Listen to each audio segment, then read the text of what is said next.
Nakikita niyo yan, guys? Talagang lakas, oh. Lakas ng gaslight. Yan, guys, yung mga typical mindset ng mga DDS, ang mag-feeling victim sa mga sitwasyong sila naman ang may gawa.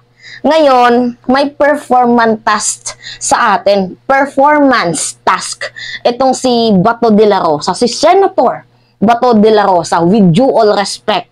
Sabi niya, gusto niya ho na kumanta tayo ng Bayang Magiliw. Guys, take note ha, Bayang Magiliw for 1,000 times para matuto raw ho tayong mahalin ang ating bayan. Pero, guys hindi ko naman sa sinasabing bubita itong si Senator Bato de la Rosa. Pero, alam niyo ba kung ano yung kantang Bayang Magiliw? Kasi ako, yung natatandaan ko, nung elementary ako, nung tumungtong ako ng high school at nung tumungtong din ako ng college, Lupang Hinirang yung kinakanta namin. Kasi yung Bayang Magiliw, parte lang po ng kanta ng Lupang Hinirang. See? Talagang literal nga na nahuhuli ang isda sa bunganga. Paano mo naman nasabing makapilipino ka or makabayan ka kung yung kantang Lupang Hinirang nga, yung pamagat ng Lupang Hinirang ay para sa'yo ay Bayang Magiliw? Ano yan? Elementary? Diba nakakahiya ka? Dapat ikaw yung kumanta ng Bayang Magiliw kasi hindi namin talaga alam kung ano yung Bayang Magiliw na kanta or kung meron kang sariling version, di iparinig mo at sundan namin kung kasunod-sunod naman. Diba? So, sabi dito, sabi niya, basahin ko lang sa inyo.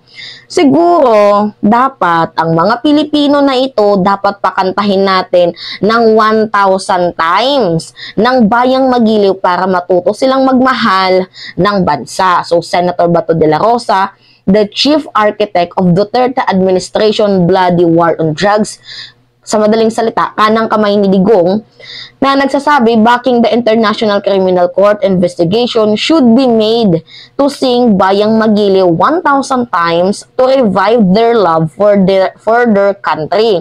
So, De La Rosa, who got the title of the Philippine National Anthem wrong, said pro-ICC Filipinos do not love the country. So, yan yung gustong sabihin ni Bato de la Rosa na tayo ay parang hindi natin mahal ang bansang Pilipinas kasi nga gusto natin na pumasok ang International Criminal Court sa bansang Pilipinas. Talagang gusto namin para ho magkaroon ng hustisya yung mga pamilyang na biktima ng madugong drug war ni dating Pangulong Rodrigo Roa Duterte na kayong dalawa ang essential may pananagutan dito.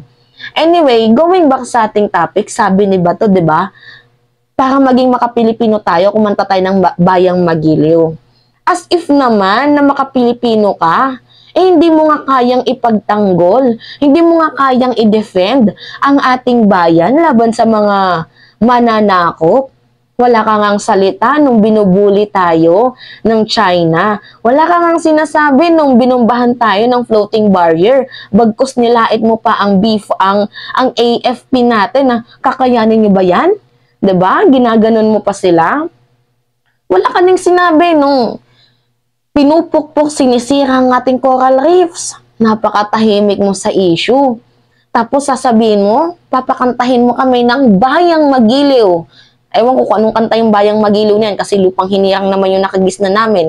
Pinapakanta mo kami ng Bayang Magiliw para maging makapilipino kami.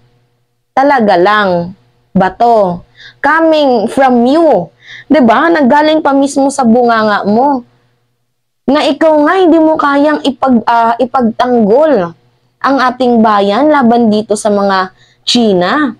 Laban dito sa China, mga China, kala mo naman napakadami. 'Di ba? Nung binastos ho ang ating presidente ng Chinese Foreign Ministry spokesperson, nagsalita ka ba? Tahimik ka lang din sa issue. So, paano mo nasabing makapilipino ka? And wag mo kaming malihis-lihis, Bato. Kasi hindi ka maisasalba ng kantang Lupang Hinirang kung yung Lupang Hinirang man yung tinutukoy mo.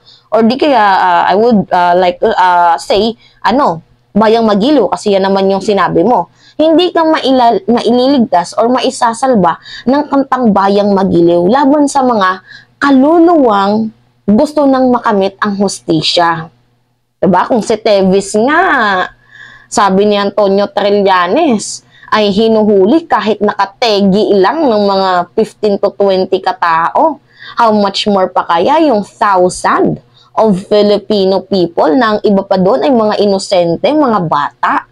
Diba? Talagang literal na dapat managot ang may pagkakasala. Kasi kawawa naman yung mga pamilyang sumisigaw ng hustisya na hindi makamit-kamit ang hustisya dahil nga walang pera. Diba? Ba to? Tingnan nyo itong sabi ni Antonio Trillanes, guys Pakinggan nyo Pumatay sila ng mga libo-libong Pilipino Bakit mo naman kukup-kupin? Diba? Si Teves nga, pumatay ng ilan? 20 katao, 15 katao, hinahabol natin. Tapos, ito ngayon na may mga libo-libong pinatay, kukup-kupin mo. It won't make sense, no? In the end, I believe that will force the hand of the president kasi nga, yung Interpol agreement Yun. Okay. Diba? Tapos ano din yung sinabi mo dati? Yan nung July 18, 2023, statement mo nung tinanong ka about dito sa ICC decision. Ano yung sabi mo? Wala. Deadma lang, ha ha ha, wala lang. So tumatawa ka pa, hindi ka natatakot. Kasi ang akala mo, yung presidente natin ngayon ay under desire ng mga Duterte. Kala mo forever in power kayo. Diba? Yan kasi yung nasa mindset nila guys na VP si Sara at merong magagawa si Sara. Malakas ang vice-presidente dito sa presidente kasi sabi nila, ang claim nila, si Duterte daw ang nagpapanalo dito kay President Bongbong Marcos. Ngayon, ang ating presidente pa ang nagkaroon ng utang na loob. Abay, as if mananalo si Digong kung hindi dahil sa mga Marcoses noong 2016. Kasi guys, naging plano na ni Digong na ipalibing itong si former President Ferdinand Darlene Marcos Sr. kasi para makagain ng boto. Kasi napakadaming loyalista pa rin nung panahon na yon. So, ginamit nyo din naman ang pangalan ng mga Marcoses. Kaya huwag niyong sasabihin na itong mga Duterte ang nagpapanalo sa mga Marcoses. Diba? Huwag ganun. So, yun na nga, going back sa ating topic, akala nila, forever in power sila. Forever na entitled, tapos feeling above the law, tong mga to. Kagaya nga ng sinabi ko sa inyo, di ba? Pinag-utos ni Kadigungan na tumegi ng tao at may reward yung mga matitegi nila, special reward. Kaya nga kahit bata, kung maalala nyo itong si Kian de los Santos, di ba? Tinegi, tapos napag-alaman na hindi naman pala gumagamit, planado. Ngayon, sa drug war campaign nyo, meron ba kayong nahuling drug syndicate, yung malaking tao? Wala. Wala akong nakita. Only dilima na talagang literal na naging face front nyo para sabihin na totoo ang drug campaign nyo. Kawawa naman si Dilima. Gamit na gamit yung pagmumuka. Diba? O ngayon, ano siya, nakalaya na. Diba? Truth will always prevail. Yan talaga. And one of the person na mag-testify dito sa ICC is si attorney and former Senator Leila de Lima. And also si Las Cañas din. Ayaw nyo sa droga?